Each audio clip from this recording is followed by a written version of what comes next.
The Chinese human rights activist at the center of a recent political firestorm is now settling down in New York City. As Jeff Glor reports, he finally left China with his family nearly 3 weeks after leaving the U.S. Embassy in Beijing. Jeff is here this morning. Good morning. Erica, good morning. Charlie, good morning to you. For Chen Guangchen, the improbable journey does continue. The question is now that he's here, what comes next? A rare moment of peace and quiet for Chen Guangchen on Sunday at a park in downtown Manhattan, not far from his new apartment.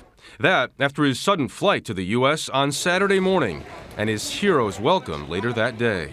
For the past 7 years, he said, I've never had a day's rest, so I've come here for a bit of recuperation in body and spirit. Since 2006, Chen has been in prison and under house arrest for speaking out against forced abortions in his home country until his daring escape. But as one diplomatic crisis ends, new challenges begin. There's learning English, for one, as Chen begins to study law at New York University.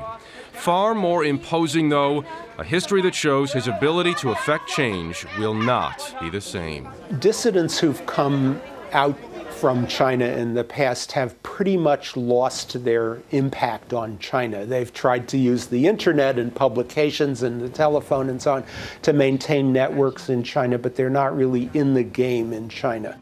Chen has said he wants to return to his homeland, but it is challenging to imagine that ever happening. China, it is not a stretch to say, has no interest in repeating this embarrassing episode all over again.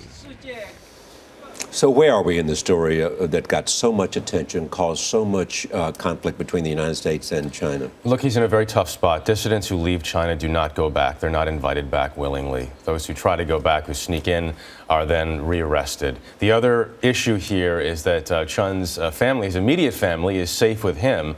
But there's the question of what kind of shape his extended family is going to be in China, those left behind, and right now we just don't know. And as a point that Eric was making as we were talking before, his impact in China is obviously lessened in terms of It's blunted now. There's no doubt. He can't operate from inside the country. You know, there are those who operate here, and as we mentioned, try to set up websites, whatever else. So far, it has not been as effective. Jeff Glor, thank you. Sure.